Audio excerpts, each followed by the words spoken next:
Doctor Yunus এবং তার যে সাঙ্গপাঙ্গরা তারা।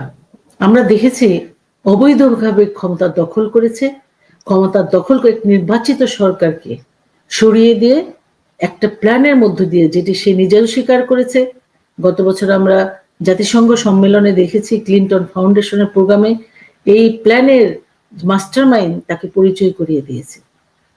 এরকম মাস্টারমাইন্ড তার আরো আছে এবং তাদেরকে দিয়ে আজকে দেশটাকে এই নৈরাজ্য পরিস্থিতি তৈরি করেছে। দেশে কোনো আইনের শাসন নেই। এই আইনের শাসন না থাকাতে আজকে বাংলাদেশে জাতির পিতার কন্যা জননেত্রী শেখ হাসিনাকে এই বাংলাদেশকে কেন উন্নয়ন করলো, এই বাংলাদেশের মানুষকে কেন উন্নত জীবনের দিকে নিয়ে গেল, কেন বাংলাদেশে পদ্মা সেতু হলো, কেন বাংলাদেশে রাস্তাঘাট হলো, ঢাকা এক্সপ্রেসওয়ে, থার্ড টার্মিনাল, কত বলবো, বঙ্গবন্ধু টানেল, পদ্মা সেতু, তো অবশ্যই যোগাযোগ ব্যবস্থার যে উন্নয়ন হয়েছিল, আমাদের অর্থনীতিতে অনেক বড় এটির প্রভাব ছিল। এই কাজগুলো কেন করেছিল? যে কারণে এই 5ই অগাস্টের আগেই মেট্রো রেলে আগুন দেওয়া, বিভিন্ন যোগাযোগ মন্ত্রণালয়ের ভবন পুড়িয়ে দেওয়া, বিটিভিতে আগুন দেওয়া থেকে শুরু করে হসপিটালগুলিতে আগুন জ্বালানো, এই যে ধ্বংসযজ্ঞ চালিয়েছিল ডক্টর ইউনূস, এসব করে তারা ক্ষমতায় আসলো। সেই প্ল্যানের অংশ হিসেবে আজকে যে জিনিসটি আমরা দেখলাম সেটি হচ্ছে যে বঙ্গবন্ধু কন্যার বিরুদ্ধে যে অভিযোগ আনা হয়েছে, মিথ্যা যে অভিযোগ আনা হয়েছে, সেই অভিযোগটি আসলে আসলে মানুষ বিশ্বাস করে সেই অভিযোগটি ডক্টর ইউনূসের বেলায় প্রযোজ্য। কারণ এই হত্যাকাণ্ডগুলো ঘটিয়েছে ডক্টর ইউনূসের প্ল্যানে, সেই প্ল্যানের অংশ হিসেবেই এই হত্যাকাণ্ড, জুলাই হত্যাকাণ্ড। এবং আমরা দেখেছি যে বঙ্গবন্ধু কন্যা যে মামলাটির মিথ্যা অভিযোগে তাকে এই মৃত্যুদণ্ড দেওয়া হলো কথিত সেই ক্যাঙ্গারু কোর্টে, যে সরকার অবৈধ, সেই সরকারের নিয়োগকৃত কোর্টও অবৈধ, এবং যে রায়টি দেওয়া হয়েছে সেই রায়তেই কিন্তু ওরা ফেসে গেছে। অর্থাৎ যেই অডিও ক্লিপ শোনানো হয়েছে সেখানেই কিন্তু বঙ্গবন্ধু কন্যা, সাধারণ মানুষ সেটা বুঝতে পেরেছে বঙ্গবন্ধু কন্যা এই হত্যার সাথে জড়িত না। ওরা ভুলে হোক, যেভাবেই হোক না কেন, একটা মিথ্যা জিনিসকে প্রতিষ্ঠিত করতে যে ওরা সত্যিটাই মনের অজান্তেই প্রকাশ করে দিয়েছে। কারণ বঙ্গবন্ধু কন্যা বলেছেন, আমি হত্যা বিশ্বাস করি না, হত্যা করতে চাই না, এই কথাটা চলে এসছে। সুতরাং তার যে আরো অনেক আইনগত অনেক ডিফেক্ট আছে এই মামলায়। এমন একটি মামলার রায় আমি আমার 34 বছরের ওকালতি জীবনে আমি কোনোদিন দেখিনি এরকম কোন রায় কোন কোর্ট দিতে পারে। সুতরাং যে কোনো ভাবেই এই মামলাটির এই রায়টি চ্যালেঞ্জ করলে এই রায়টি আর টিকবে না। কারণটা হচ্ছে একটা মিথ্যা ভিত্তির উপরে এই রায়টি দেওয়া হয়েছে। সুতরাং ওই প্রসঙ্গ আমি যাব আর একটু পরে, আর অন্য সময় হয়তো বলা যাবে, কারণ আইনগত বিষয়টা বিস্তারিত বিশ্লেষণের দরকার রয়েছে। কারণ এই মামলায় যে এভিডেন্স, সেই এভিডেন্সের কোনো ভিত্তি নেই, সমস্ত মিথ্যা কথাগুলি বলা হয়েছে এবং এটা প্রমাণিত হয়েছে। যেটা ফাঁস হয়েছে জজ সাহেবের সাথে এই ডিফেন্স লয়ারের, সেটাই কিন্তু পরিষ্কার হয়ে গেছে ওদের এই রায়টা হচ্ছে বানানো। আমরা আবার প্রশ্ন নিয়ে আবার আরেক সময় বলবো। সুতরাং যে নৈরাজ্য, আমি বলবো যে নৈরাজ্য, হত্যা, এই পর্যন্ত আমি গত 8 মাসেই 2500 মানুষকে খুন করা হয়েছে। কত নারীকে, সে শিশু থেকে বৃদ্ধ পর্যন্ত কেউ রেহাই পাচ্ছে না। সে 71-এর ঘাতকরা যেভাবে নারীকে অসম্মান করেছিল, একই দৃশ্য আমরা এই 5ই অগাস্টের পরে দেখছি, যেখানে বাংলাদেশের নারীদেরকে একটা মর্যাদার জায়গায় নিয়ে যাওয়া হয়েছিল, সম্মান দেওয়া হয়েছিল, নারীর ক্ষমতায়ন একটা মডেল তৈরি হয়েছিল, দারিদ্র বিমোচনের একটি মডেল তৈরি করা হয়েছিল বাংলাদেশকে বঙ্গবন্ধু কন্যার নেতৃত্বে। আর সেই নারীদেরকে আজকে নারীর যে সম্মান সেটি ভুলুণ্ঠিত হয়েছে। আর আজকে আমি শুধু আইনের যে শাসন নেই শুধু তাই নয়, আজকে যেখানে ক্ষমতায় যারা বসে আছে তাদের বিরুদ্ধেও কিন্তু সাধারণ জনগণের আঙ্গুল উঠেছে। অর্থাৎ এই যে উনি নিজেও বিদেশের নাগরিক, উনি যাদেরকে হায়ার করে এনেছেন, যা হায়ার করে প্লেয়ার এনে খেলার জন্য এনেছেন, এই মেটিকুলাস প্ল্যান তাদের এই করার জন্য, বাস্তবায়নের জন্য, তাদের বিরুদ্ধেও কিন্তু আজকে বিভিন্ন জন যারা উচ্ছিষ্ট, সমাজের উচ্ছিষ্ট, যাদের নিয়ে নানান ধরনের প্রশ্ন, তাদেরকে এখানে এনে কাজের জন্য তার সহকর্মী হিসেবে আনা হয়েছে এবং সেটি প্রমাণে হয়ে যাচ্ছে একজনের পর একজন। আমি মনে করি যে এগুলি প্রত্যেকের জবাবদিহিতায় আনতে হবে। ওরা পালিয়ে যাতে না পারে সেই ব্যবস্থাটা করা উচিত আমি বলবো। আর যে বিষয়টা সেটা হচ্ছে যে শুধুমাত্র যে আওয়ামী লীগের নেতাকর্মীকে, সমর্থককে বা মানে সাপোর্ট করলেও তাকেও ছাড়া হচ্ছে না। সুতরাং এটি কিন্তু একই সাথে আমি বলবো এই নৈরাজ্যের অংশ হিসেবে একই সাথে সাধারণ মানুষের সাথে, আওয়ামী লীগের সাথে যা করা হচ্ছে, একই কাজ করা হচ্ছে প্রশাসন, পুলিশের সাথে। আজকে যে কথার প্রশ্ন উঠেছে, পুলিশকে, তাদেরকে উচ্চপদস্থ যারা শিবিরের সাপোর্টার, সে সমস্ত পুলিশ অফিসাররা সাধারণ পুলিশদেরকে ডেকে নিয়ে যে তাদের মোবাইল চেক করা, তাদেরকে তাদের ফেসবুকের আইডি চেক করা, তাদের কথা কার সাথে কথা বলেছে সেগুলো চেক করে করে তারপরে সেগুলোকে ক্লু বের করে তাদেরকে বিদায় করার ব্যবস্থা করা। আজকে কেউ নিরাপদ না, কেউ নিরাপদ না। প্রশাসন থেকেও আমরা একইভাবে দেখছি, প্রশাসন থেকেও এই খুঁটে খুঁটে বাদ দেওয়া হচ্ছে। তা আপনি যদি এরকম কম্বলের বাঁচতে থাকেন, বাংলাদেশের অর্ধেকেরও বেশি মানুষ আওয়ামী লীগ করে, আওয়ামী লীগের সাপোর্টার, আওয়ামী লীগকে সমর্থন করে। সুতরাং এদেরকে যদি আপনি তুলতে যান তাহলে আপনার কম্বল থাকবে না, কম্বলের আর কোনো চেহারা থাকবে না। সুতরাং এটাই কিন্তু হয়ে যাচ্ছে। আপনি কয়জনকে বাদ দিবেন? ওরা তো আওয়ামী লীগকে বিশ্বাস করে, ও তো বঙ্গবন্ধুর আদর্শে বুকে ধারণ করে, ওরা কি উন্নয়নকে সাপোর্ট করে। বঙ্গবন্ধু কন্যা যাদের মাথায় ছাদ ছিল না তাদের মাথায় ছাদ দিয়েছে। এই যেগুলো দেখা যায় না, আমি বলবো যে যেগুলো দেখা যায় না, যেই উন্নয়নটা দেখা যায় না কিন্তু হচ্ছে, সে বঙ্গবন্ধু কন্যা করেছে, সেটা হলো সোশ্যাল সেফটি নেটওয়ার্ক। এই সোশ্যাল সেফটি নেটওয়ার্কের মধ্য দিয়ে কত দরিদ্র মানুষকে, কত মানে সুবিধা বঞ্চিত মানুষকে টেনে তুলেছিলেন, এটা চিন্তা করা যায়? কোটি কোটি মানুষকে, কত মানুষের মুখ বন্ধ করবে? ভিজিটি, বিজিএফ, টিসিবি থেকে শুরু করে বয়স্ক ভাতা, বিধবা ভাতা, কত বলবো, 26 ধরনের ভাতা দিয়ে এই দরিদ্র জনগোষ্ঠীকে, সুবিধা বঞ্চিত মানুষকে, তাদেরকে একটা উন্নত জীবনে নিয়ে আসবার চেষ্টা করা হয়েছিল। স্বাস্থ্যসেবা নিশ্চিত করা হয়েছিল। সারা বাংলাদেশে প্রত্যেক থানায় থানায় কমিউনিটি ক্লিনিক করা হয়েছিল। কিন্তু সেগুলি এখন কোথায়? সেগুলো তো নাই, কোনো কর্মকাণ্ড নাই। স্বাস্থ্যসেবা মানুষের দৌড় করে নিয়ে যাওয়া হয়েছিল। আমাদের, অর্থাৎ আমি এটাই বলতে চাচ্ছি মোদ্দা কথা, আমাদের সাংবিধানিক যে অধিকারগুলি আছে, মৌলিক যে অধিকারগুলি আছে, একজন মানুষের বেঁচে থাকবার যে অধিকারগুলি রয়েছে, খাদ্য, বস্ত্র, বাসস্থান, শিক্ষা, আপনি দেখেন শিক্ষাকে কোনো আছে এখন? ছেলেমেয়েরা কি স্কুলে যে কি শিখছে? এখন মা বাবার সাথে কি ব্যবহারটা করছে? তাদের শিক্ষকদেরকে ধরে পিটাচ্ছে, প্রধান শিক্ষককে বের করে দিচ্ছে। কি নৈরাজ্য! আপনি শিক্ষাক্ষেত্রে নৈরাজ্য বলতে গেলে রাত শেষ হয়ে যাবে। কারণ শিক্ষাক্ষেত্রে যে নৈরাজ্য চলছে, একটা জাতিকে আজকে ধ্বংস করে দেওয়া হয়েছে। এই প্রজন্ম আমি আবার একটু রাব্বানির কাছে যেতে চাই। সুতরাং এই নৈরাজ্য আমাদের, আমি জানি না এখান থেকে আমরা কিভাবে মুক্তি পাবো। তো মুক্তির পথ তো অবশ্যই আছে, আমি পরে এসে বলবো মুক্তির আমাদের পথটা কি, আসলে কোন পথে আমরা এগুলে এই অপশক্তির হাত থেকে বাংলাদেশের মানুষ রেহাই পাবে, সেটি পরবর্তী সময়। ধন্যবাদ।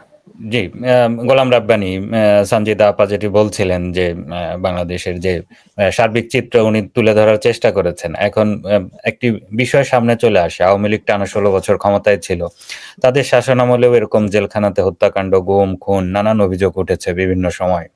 তো এই যে এখন যখন আওয়ামী লীগের দিক থেকে যে ব্যাখ্যাগুলো দেওয়া হয়, আপনি যেহেতু তরুণ প্রজন্মের নেতা এবং বর্তমান প্রজন্মের সঙ্গেও আপনার একটি ভালো যোগাযোগ আছে, আপনি ডাকসুতে নেতৃত্ব দিয়েছেন, অনেক ভোট পেয়ে ডাকসুর জিএস নির্বাচিত হয়েছেন।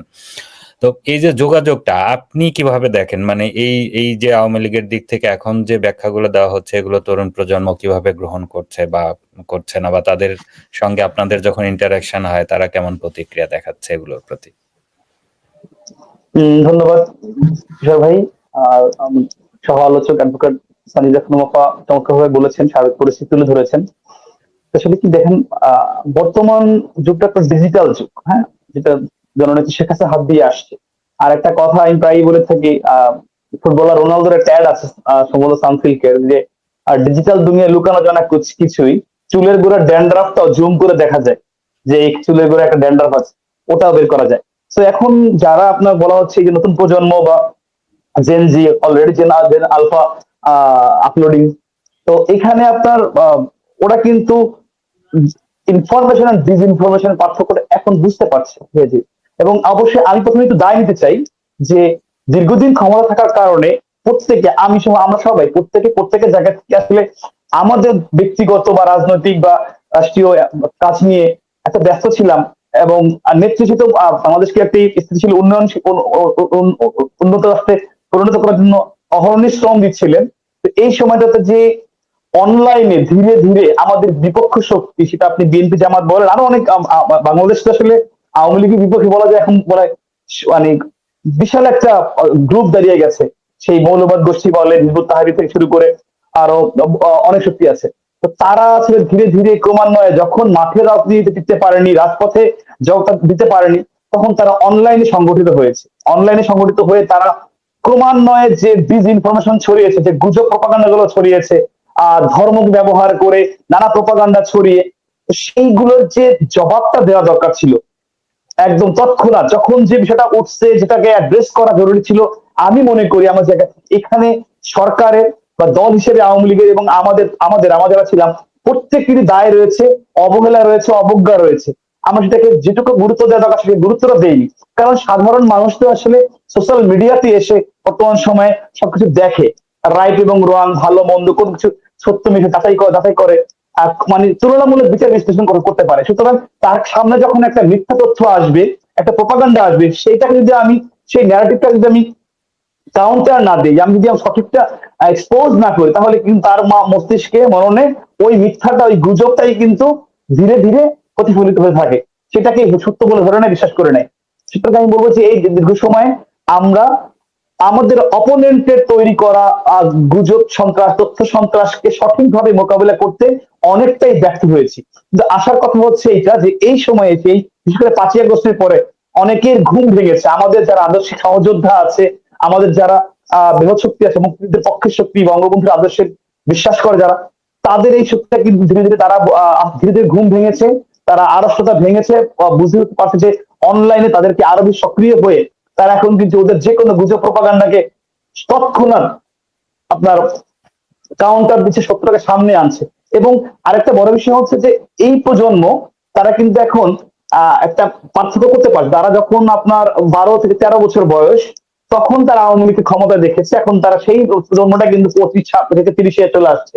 সুতরাং তারা বুঝ হওয়ার পর থেকে তারা শুধু আওয়ামী লীগকেই দেখেছে, আওয়ামী লীগের ওই নেতিবাচক প্রপাগান্ডা গুলো শুনেছে, উন্নয়ন দেখেছে দৃশ্যমান, কিন্তু এর বাইরে একটা বৃহৎ যে গুজব প্রপাগান্ডা সেটাকে দেখেছে। এখন এসে তারা আসলে পার্থক্য করতে পারছে যে আওয়ামী লীগের বেটার অপশন তারা যাদের চিন্তা করেছিল, বিএনপি অথবা জামাত অথবা অন্য কোনো বিকল্প শক্তি, তৃতীয় পক্ষ, তারা আসলে কেমন। তো এই পার্থক্যটা করতে গিয়ে আমি বিশ্বাস করি যাদের ন্যূনতম বিচার বিশ্লেষণ ক্ষমতা আছে, সত্য মিথ্য পার্থক্য, ভালো মন্দের পার্থক্য নির্ধারণ করতে পারেন আশরাফুল মাখলুকাত হিসেবে, সেই মানুষগুলো, সেই তরুণ প্রজন্ম, তারা কিন্তু এখন বুঝতে পারছে যে আওয়ামী লীগ ছাড়া বাংলাদেশটা কেমন। যারা আসলে 2001 থেকে 6 দেখে নাই, তারা এখন দেখতে পাচ্ছে যে আবার যদি মানে বিএনপির হাতে ক্ষমতা দিলে তারা আবার আসলে কেমন হয়, জামাত ক্ষমতা পেলে কি করতে পারে। প্রতি মুহূর্তে তারা কিন্তু তাদের আসল রূপ দেখাচ্ছে, মুখোশের আড়ালে ভালো মানুষটা থেকে তার স্বরূপটা উন্মোচিত হচ্ছে। সুতরাং আমি বিশ্বাস করি যত দিন যাচ্ছে, আরো যত দিন যাবে, এই যে শিক্ষিত বিচক্ষণ যে তরুণ প্রজন্ম, যারা মানে বিচার বিশ্লেষণ করতে পারে, তারা অবশ্যই এই পার্থক্য বুঝতে পারবে, অনুধাবন করতে পারবে যে আওয়ামী লীগের বিকল্প একমাত্র আওয়ামী লীগ, দেশরত্ন শেখ হাসিনার বিকল্প একমাত্র দেশরত্ন শেখ হাসিনা। প্রতিটা মানুষ যারা আসলে জুলাই আন্দোলনের সময় মেটিকুলাস ডিজাইনে বিভ্রান্ত হয়ে তারা আসলে এই মানে এই বলয়ের মধ্যে পড়ে গিয়েছিল। তার আজকে আমি আমাদের ঢাকা বিশ্ববিদ্যালয়ের একজন শিক্ষক আব্দুল্লাহ মামুন স্যার, তার একটা পোস্ট দেখছিলাম, প্রাসঙ্গিক মনে হচ্ছে আমার কাছে। তিনি বলছিলেন যে জঙ্গল মনে করেছিল আওয়ামী লীগকে, জঙ্গল মনে করে সাতটারাতে গিয়ে জঙ্গল কেটে ফেলেছে। আহ কেটে দেখে যে বিশাল বড় খাল হয়ে গেছে, সেই খাল দিয়ে কুমির আসছে। হ্যাঁ, এখন সেই কুমির কিন্তু তাদেরকে প্রতি মুহূর্তে তাড়া করছে শয়নে স্বপনে, প্রত্যক্ষভাবে। আজকে কোন সেক্টর বলবেন? উন্নয়নের সেক্টরটা আমি বাদ দিলাম, উন্নয়ন তো বন্ধ হয়ে গেছে বিগত এই 1.5 বছরে। একটা বড় উন্নয়ন প্রকল্পের ইটের গাঁথনিও হয়নি।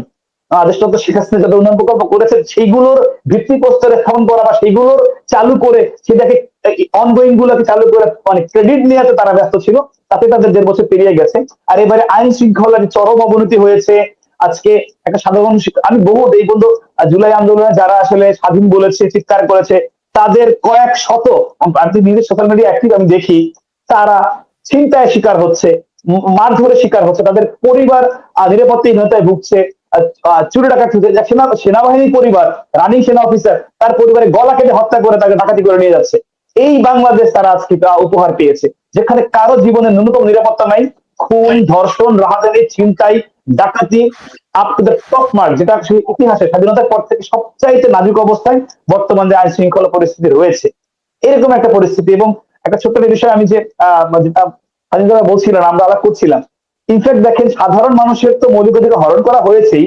সেখানে ইন্টারেস্টিং একটা ঘটনা আমি যেটা পেলাম গত সপ্তাহে, আপনার ঢাকার ডিআইজি রেঞ্জ ডিআইজি অফিসে আপনার 40 জন, পুরো জোন থেকে 40 জন অফিসারকে সাব ইন্সপেক্টরকে তারা ডেকে নিয়েছে।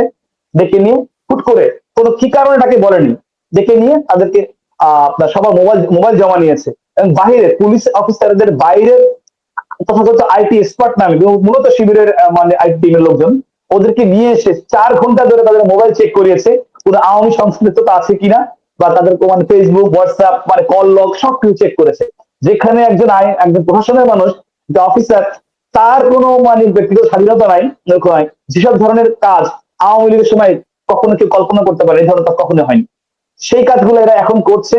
মানে সব দিক থেকে তাকে বলে চেপে ধরা, নাভিশ্বাস তৈরি করা সাধারণ মানুষের এবং প্রশাসনের সবারই। সুতরাং তারা প্রত্যেকেই এই দীর্ঘশ্বাসা ছাড়ছে। আগেই ভালো ছিলাম, এবং যেটা আপনি বলছেন এই প্রজন্ম, এই প্রজন্মটা এখন বলতে শুরু করেছে যে অবশ্যই তারা আগে ভালো ছিল। এই পরিবেশ, এই বাংলাদেশ, এই পরিস্থিতি তারা চায় না। ধন্যবাদ। জি, এই যে আপনি যেটি বলছিলেন যে নতুন প্রজন্ম, তাদের কাছে কিছুই লুকিয়ে রাখা যায় না, তারা অনেক বেশি ওয়েল ইনফর্মড থাকতে চায়।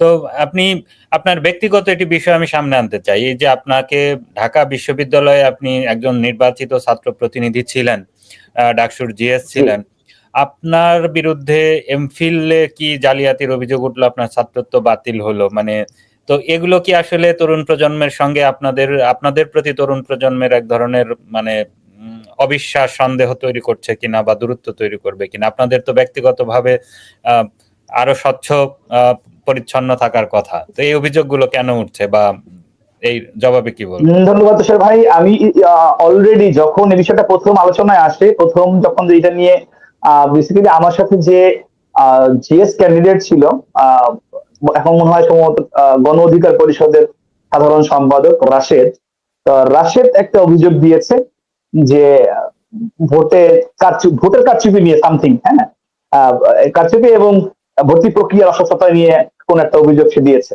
তো এই অভিযোগটি দেওয়ার সঙ্গে সঙ্গে আমি কিন্তু আমার সোশ্যাল মিডিয়াতে স্ট্যাটাসের মাধ্যমে পুরোটা ক্লিয়ার করেছি, অলরেডি সেটা ওয়েল ইনফর্ম। তারপরও গতকালকে যখন বিষয়টা আসলো, আমি আবারও সেই স্ট্যাটাসটা আমার মতো করে দিয়েছি। তারপর আমি আপনার প্রশ্নের ক্ষেত্রে আমি আবারও ক্লিয়ার করছি। প্রথমত হয়েছে যে আমি ঢাকা বিশ্ববিদ্যালয়ে রাজু কলেজ থেকে ডাবল গোল্ডেন A+ সহ 2004 এবং 2006 আপনার রেজাল্ট করে ভর্তি পরীক্ষায় পঞ্চম হয়ে কিন্তু ঢাকা বিশ্ববিদ্যালয়ে আইন বিভাগে ভর্তি হই, এবং সক্রিয় রাজনীতি করার পরও অল্প জন্য দ্বিতীয় শ্রেণীতে এলএলবি এবং প্রথম শ্রেণীতে এলএলএম কমপ্লিট করে দেন যখন ডাকসুর নির্বাচনটা আমার দীর্ঘদিন দাবি ছিল, যেহেতু আমার মাস্টার্স আরো আগে শেষ, এলএলএম আগে শেষ হয়েছিল, আমরা দীর্ঘদিনের দাবির প্রেক্ষিতে যখন আমরা 2018 সেই বহু আকাঙ্ক্ষিত ডাকসুর বিষয়টা সামনে আসে, তখন সামগ্রিকভাবেই রানিং ছাত্রদের বিষয় আছে। তখন তার আগে কিন্তু আমি আপনার আমার যেহেতু আইন বিভাগ, তো আমার সাথে রেলিভেন্ট সাবজেক্ট হচ্ছে ক্রিমিনোলজি। সে ক্রিমিনোলজির যে তৎকালীন প্রতিষ্ঠাতা এবং ডিপার্টমেন্টের চেয়ারম্যান এবং বিভাগীয় প্রধান আমাদের বিশিষ্ট অপরাধ বিজ্ঞানী প্রফেসর ডক্টর জিয়া স্যার, সম্ভবত আপনি তাকে চেনেন। জিয়া স্যার, যিনি ইন্তেকাল করেছেন অলরেডি, আল্লাহ তাকে ব্যস্ত নসিব করুক। জিয়া স্যারের সরাসরি তত্ত্বাবধানে তার মাধ্যমে আমার থিসিস টপিকস ক্লিয়ার করে সিলেক্ট করে স্যারের এবং ডিপার্টমেন্টের অ্যাপ্রুভাল কর্মে জমা দেওয়া হয়েছে, এবং যে ভর্তি প্রক্রিয়া রয়েছে সেই ভর্তি প্রক্রিয়া সম্পূর্ণ করে করা হয়েছে। তো এর পরবর্তী সময়ে যখন আপনার করোনা দুর্যোগ শুরু হলো, তখন কিন্তু আমি এবং কিছুদিন পরে স্যার তো আল্লাহ তাকে নিয়ে গেলেন, সেই এলএলএম-টা কমপ্লিট করা হয়নি, অর্থাৎ এলএলএম কোর্সটা কমপ্লিট হয়নি, স্বাভাবিক কারণ তিনি আমার তত্ত্বাবধায়ক শিক্ষক ছিলেন, তিনি নেই। এখন যে যে অভিযোগ তোলা হচ্ছে সেই অভিযোগের কোনো ভিত্তি নাই।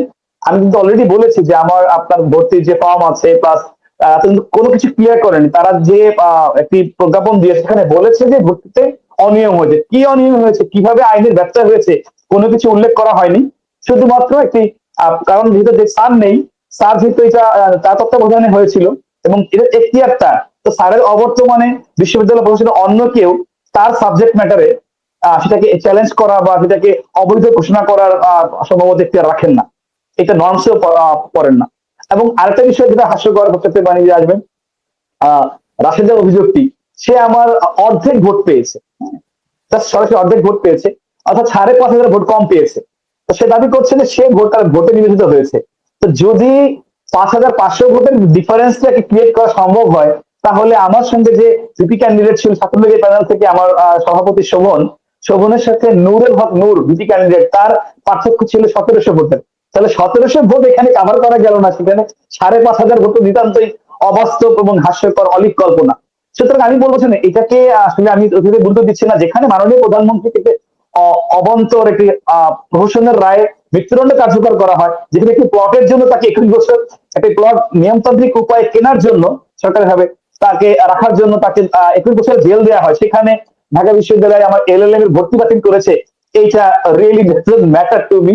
এবং এটা কোনো আসলে ইস্যুর মধ্যে আমি কাউন্ট করি না, কারণ এই সরকার যেমন অবৈধ, এই সরকারের নিয়োগকৃত এই ঢাকা বিশ্ববিদ্যালয় প্রশাসন সম্পূর্ণ অবৈধ, তাদের গৃহীত সকল সিদ্ধান্ত অবৈধ। সুতরাং সেই অবৈধ প্রশাসনের অবৈধ সিদ্ধান্তকে পাত্তা দেওয়ার বা সেটাকে কাউন্ট করার কোনো যৌক্তিক কারণ আছে বলে আমি মনে করি না।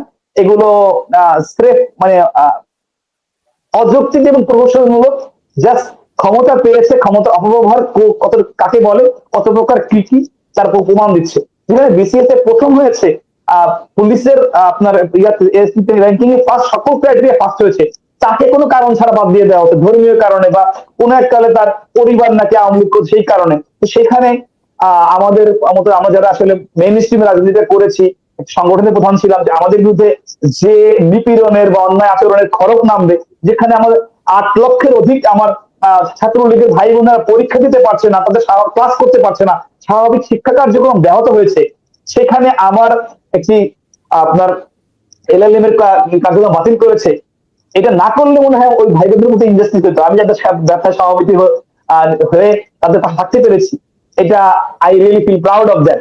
যে এই বর্তমানে জঙ্গি উৎপাদনের কারখানা বৃহত্তর মাদ্রাসা যাকে বলা হচ্ছে, আমার প্রাণপ্রিয় প্রতিষ্ঠান ঢাকা বিশ্ববিদ্যালয়, সেই ঢাকা বিশ্ববিদ্যালয়ের যে জামাতি প্রশাসন, সেই প্রশাসন যে তার এই বিশ্ববিদ্যালয় বঙ্গবন্ধুকে কিন্তু স্থায়ী বহিষ্কার করা হয়েছিল এবং তার ছাত্রত্ব বাতিল করা হয়েছিল। সুতরাং সেখানে বঙ্গবন্ধু আমার ডিপার্টমেন্টের অগ্রজ। সুতরাং এখানে আমি বলবো যে আমি গর্বিত এই অন্যায় আচরণের শিকার হয়ে। আমার আর কিছু বলার নেই, আমি ক্লিয়ার করেছি। আমি এবং সরাসরি আজকে আপনার এই অনুষ্ঠানের মাধ্যমে আমি চ্যালেঞ্জ ছুড়ে দিলাম, তারা সেটাকে আমার এই বক্তব্যকে মিথ্যা প্রমাণ করুক, কারণ ডিপার্টমেন্টে আমার ভর্তি কাগজ রয়েছে। যেহেতু স্যার চলে গেল, অবশ্যই ডিপার্টমেন্টে সে পেপারস রয়েছে, তারা সেটা ক্রস চেক করে দেখতে পারে। আমার সাথে থেকে আমি ক্লিয়ার করেছি। ধন্যবাদ। জি, ধন্যবাদ রব্বানী। আবার ফিরবো আপনার কাছে। সানজিদা আপা, রব্বানী যেটি বলছিলেন যে আওয়ামী লীগ সভাপতি, সাবেক প্রধানমন্ত্রী শেখ হাসিনার বিরুদ্ধে পূর্বাচলে প্লট নেওয়ার দুর্নীতির মামলায় 21 বছরের জেল দেওয়া হয়েছে তার পরিবারের, তার 2 সন্তানকে 7 বছর করে কারাদণ্ড, 7 বছর বা 5 বছর, আমি 5 বছর। হ্যাঁ। তো এই যে দণ্ড, মানে একটা প্লটের জন্য তো ওনারা এলিজেবল ছিলেন, তো তারপরে নিলেন। এবং আদালত কিন্তু রায়ে বলেছেন যে জনগণের সম্পদের প্রতি শেখ হাসিনার লোভাতুর দৃষ্টি ছিল। তো আমরা তো বরাবর আপনাদের কাছ থেকে শুনে এসেছি যে আহ শেখ হাসিনা অনেকটা নির্লোভ নির্মোহ সম্পদের প্রতি। তো এখন এ ধরনের একটি রায় এলো, কি বলবেন? আসলে এই যে আজকের যে রায়টা, এটা প্রথমেই আমি বাংলাদেশের একজন নাগরিক হিসেবে তীব্র প্রতিবাদ জানাই। কারণ এই ঘটনাটা যারা সৃষ্টি করেছে তাদের উদ্দেশ্যে আমার বক্তব্য থাকবে, এই রাজুকের প্লট পাওয়ার একটা নিয়ম আছে, আইন আছে, এবং সেই আইন অনুযায়ী যখন কেউ অ্যাপ্লিকেশন করে সেখানে একটা কলামে আছে আপনার নামে আগে কোনো এই রাজুকের প্লট আছে কিনা, তাহলে আপনি নিতে পারবেন না। এটাই কিন্তু 1 নাম্বার। আজকে আমাদের বঙ্গবন্ধুর দৌহিত্র সজীব ওয়াজেদ জয় তিনি কিন্তু ব্যাখ্যা দিয়েছেন তাদের নামে বাংলাদেশে এই প্লটটা ছাড়া অন্য কোনো প্লট নেই। তাদের বাবার সম্পদ আছে, তাদের দাদার সম্পদ আছে, তাদের পূর্বপুরুষের সম্পদ আছে, কিন্তু রাজুকের যে প্লট, যে আইনটা, সেই আইন অনুযায়ী তারা প্লটটা নিয়েছে। সুতরাং এটা নেওয়ার পিছনে কোনো উদ্দেশ্যও নেই, কোনো লোভও ছিল না। কারণটা হচ্ছে যে অনেকবার বলার চেষ্টা করেছে শেখ হাসিনার বিরুদ্ধে এই দুর্নীতির বা এই ধরনের লোভের অনেক চেষ্টা করেছে প্রমাণ করতে, কিন্তু ওরা প্রমাণ করতে পারেনি, এবং সেটিকে চ্যালেঞ্জ করে দেওয়া হয়েছে। বঙ্গবন্ধু কন্যাও দিয়েছেন, তার পুত্র সজীব জয়ও আজকে দেখলাম উনি দিয়েছেন। সুতরাং এটা খুব সহজেই অনুমেয়। একজন আইনজীবী হিসেবে আমি বলতে পারি আজকের মামলার সাজার কোনো মিনিমাম কোনো ভিত্তি নেই, প্রথমটাও নেই, এটাও নেই।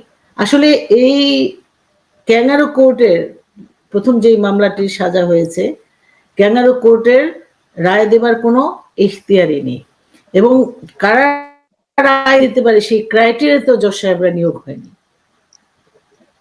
একদিনও হাইকোর্টের কোনো জাজমেন্ট লেখে নেই। যারা যে 3 জন এখানে বিচারক বসেছে তাদের প্রতি শ্রদ্ধা রেখেই বলছি, কারণ তারা নিয়োগটাও হয়েছে তাদের অবৈধ, এবং তারা যে জাজমেন্টটা দিয়েছেন এটা আইনেই বলা আছে যে 2 বছর তাদের হতে হবে। কিন্তু কি কারণে তাদেরকে এই 24 জনকে করা হলো, মানে কনফার্ম করা হলো, আর এই বিশেষ করে এই 3 জনকে ওনারা 6 দিন কোর্ট করেছেন, কোনো মামলায় কোনো জাজমেন্ট লেখেননি, কোনো অর্ডার দেননি, অথচ তারা এখানে বসে একটা জাজমেন্ট তারা লিখে ফেললো। মূলত এই জাজমেন্টটা লেখা হয়েছে সরকার, ইউনূস সরকারের কেউ হয়তো লিখে দিয়েছে, এটা জাস্ট প্রোনাউন্স করেছে, এটা বুঝাই গেছে। কারণ তাদের সেই অভিজ্ঞতাটা, আমি ছোট করে বলছি না, কারণ এটা জজ সাহেবের একজন আইনজীবী হিসেবে আমি বলতে পারি জজ সাহেবরা আস্তে আস্তে নিয়োগ দেওয়ার পরে তাদের জাজমেন্ট দেওয়ার যখন তাদের ক্যাপাবল হয় তখন তারা যে কোনো মামলার জাজমেন্ট দিতে পারে। এই জাজমেন্টের ভাষাই বলে দেয় যে এই জাজমেন্টের যে কোনো মানুষ, একটা বাচ্চা ছেলে পেলেও যদি এটা চ্যালেঞ্জ করে এটা কোনো ধোপে টিকবে না। আর আজকের জাজমেন্টটাও ব্যাখ্যাও আমি দিয়ে দিলাম, কারণ আইনগতভাবে তারা এই প্লট পাওয়ার জন্য এলিজিবল, সুতরাং তারা পেয়েছে। আর আমি যেটা বলছিলাম, কোনো আইনের শাসন নেই বাংলাদেশে, কোনো অর্থনৈতিক স্থিতিশীলতা নেই, কোনো রাজনৈতিক স্থিতিশীলতা নেই বললেই চলে। সুতরাং এগুলোকে পুনরুদ্ধার করতে হলে আমাদের পথ খুঁজে বের করতে হবে, কোন পথে আমরা এই অবস্থা থেকে আমরা উন্নতি লাভ করব। সুতরাং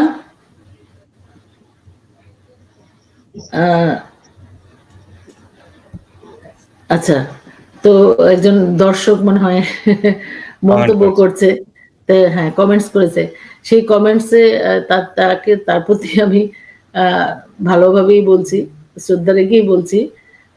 তো এই প্লট না নিলে কিছু হতো না, কিন্তু তার যে রাইট একজন নাগরিক হিসেবে, সে তো বাংলাদেশেরই নাগরিক, তার রাইট আছে একটা রাজুকের প্লট পাবার। সে অ্যাপ্লিকেশন করেছে, সে যোগ্যতা প্রমাণ করেছে যে সে প্লট পেতে পারে, সে প্লট নিয়েছে, এতে দোষের কিছু নেই।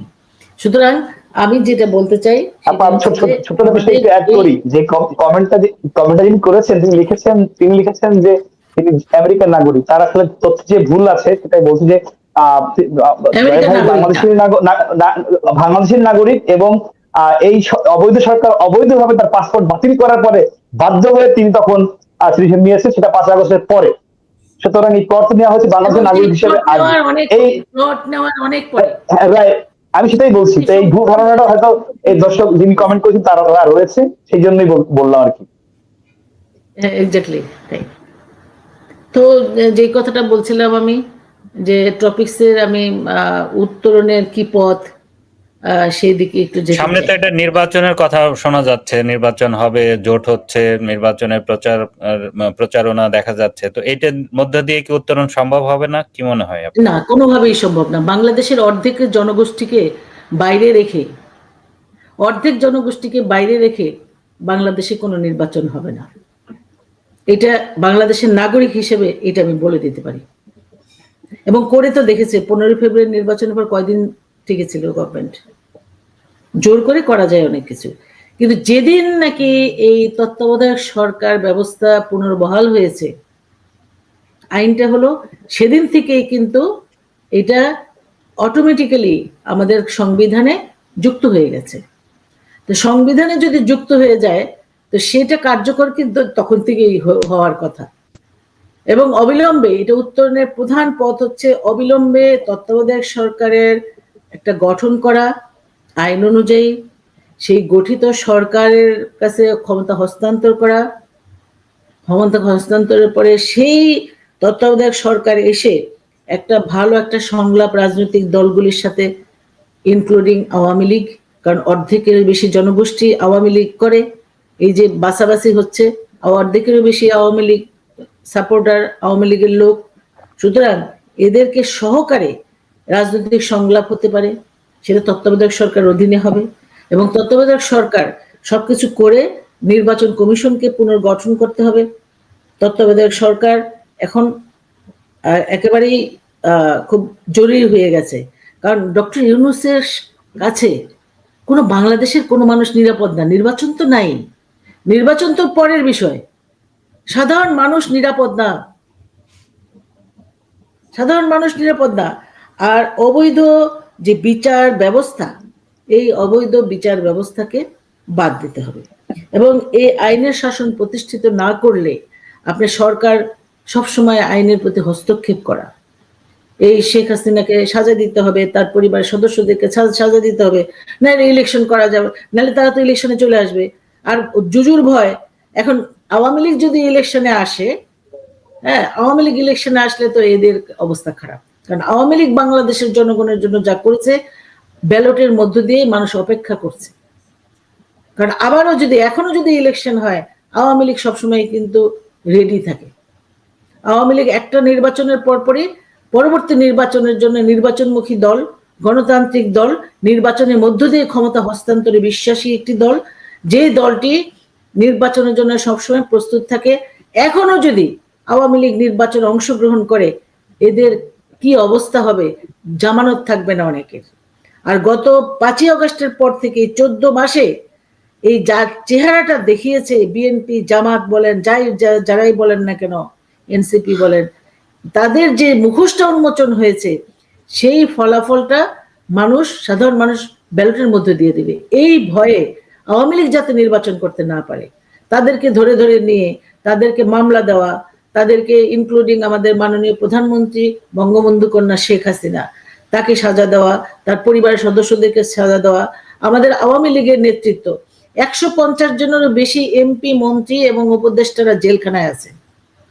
আওয়ামী লীগের উপদেষ্টা মন্ডলীর সদস্যদের থেকে মন্ত্রী, এমপি 150-এরও বেশি।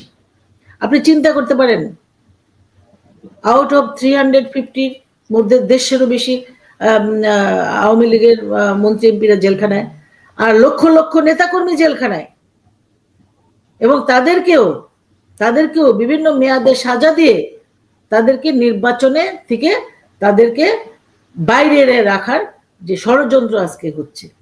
একটা জিনিস আমাদের মনে রাখতে হবে, আওয়ামী লীগের সময় বিএনপি জামাত নির্বাচন বয়কট করেছিল, আসেনি, নির্বাচনকে প্রতিহত করেছিল। এবং সেই 14 সালের নির্বাচনের কথা আমি বলছি, একতরফা নির্বাচনের কথা বলে এরা, এই অপশক্তি বাহানা দেয়। এই 14 সালের নির্বাচনে সংসদ ছিল সর্বগ্রহণযোগ্য, ইন্টারন্যাশনালি গ্রহণযোগ্য। ওই সংসদ থেকে মাননীয় স্পিকার সিপিএর চেয়ারম্যান নির্বাচিত হয়েছিলেন, অর্থাৎ সারা বিশ্বের সংসদ সদস্যরা তাকে ভোট দিয়ে চেয়ারম্যান নির্বাচিত করেছিলেন। আইপিও হচ্ছে ইন্টারন্যাশনাল এমপিদের একটা প্রতিষ্ঠান, যে প্রতিষ্ঠানে প্রায় 250-এর মতো দেশ সেখানে অংশ নিতে পারে নির্বাচনে। সেখানেও আমাদের সাবের হোসেন চৌধুরী মাননীয় এমপি, তিনি কিন্তু চেয়ারম্যান হিসেবে নির্বাচিত হয়েছিলেন, ভোট দিয়ে নির্বাচিত করেছে সংসদ সদস্যরা। সুতরাং ওই সংসদটি ছিল একটি বৈধ সংসদ, এবং সেই নির্বাচনটাকে আপনারা বলছেন যে অনেকেই বিএনপি জামাতরা বলে যে এটা অংশগ্রহণমূলক হয় নাই, কিন্তু সেই সংসদটা ছিল কার্যকরী হয়েছে। এবং আপনি দেখেন এখন যেটা করছে ওরা, এটা জোর করে 15 ফেব্রুয়ারি নির্বাচন, সেই নির্বাচনে কয়দিন থাকতে পেরেছিল বিএনপি? থাকতে পারেনি। সুতরাং জনগণ যা চাইবে তাই বাংলাদেশে হবে। আর আজকে আওয়ামী লীগকে জোর করে মিথ্যা এলিগেশন দিয়ে মানবতা বিরোধী অপরাধ করেছে কারা, তাদেরকে আইনের আনা আনতে হবে। আমি বলবো যে এই উত্তরণের একটা পথ, পুলিশ হত্যার বিচারকে বন্ধ করে রাখা, এইটাকে ছড়াতে হবে। তাদেরকে দায় মুক্তি থেকে তাদেরকে সরিয়ে দিয়ে তাদের বিচারের আওতায় আনতে হবে। সুতরাং ছাত্র জনতা পুলিশ যারা মারা গিয়েছে, এই গণহত্যার সাথে যারা জড়িত, প্রত্যেককে আইনের আওতায়, সুষ্ঠু বিচারের মাধ্যমে আইনের আওতায় আনতে হবে। তাহলেই কিন্তু এই মুক্ত হবে। সবচেয়ে একটা কথা বলি আমি, যে নির্বাচন কমিশন শুধু পুনর্গঠন না, গণমাধ্যম সবচেয়ে ইম্পর্টেন্ট। আপনি তুষার, আপনি বাংলাদেশে একটা ভালো মিডিয়াতে আপনি কাজ করতেন এবং নিরপেক্ষ সংবাদ সম্প্রচার করতেন। আমরা দেখেছি, রিপোর্টার হিসেবে আপনি দীর্ঘ অভিজ্ঞতা রয়েছে। সাংবাদিকরা কি কথা বলতে পারে? আজকে কতগুলি নামকরা পত্রিকার যে প্রধান সম্পাদক, তাদেরকে জেলখানায় দেওয়া হয়েছে। আপনি মত প্রকাশ অধিকার কথা বলেন, সাধারণ মানুষের মত প্রকাশ তো দূরে থাক, একজন সাংবাদিক আজকে কথা বলতে পারছে না, সাংবাদিককে কণ্ঠরোধ করে রাখা হয়েছে, সাংবাদিকদের গ্রেপ্তার করা হচ্ছে, সাংবাদিকদের হত্যা করা হচ্ছে, সাংবাদিকদেরকে দেশের বাইরে যেতে বাধ্য করা হচ্ছে। এই যে নৈরাজ্য, এই নৈরাজ্য আপনি কিভাবে মোকাবেলা করবেন? আপনি সাংবাদিকদেরকেও আপনি কথা বলার অধিকারটা ফিরিয়ে দিতে হবে, তারা কথা বলতে পারো। আজকে যদি সাংবাদিকরা কথা বলতে পারে, সারা বাংলাদেশের মানুষ যে আসল চিত্রটা, এই খুনি সরকার, এই অবৈধ সরকার, এই অগণতান্ত্রিক সরকার, এই সংবিধান বিরোধী সরকার,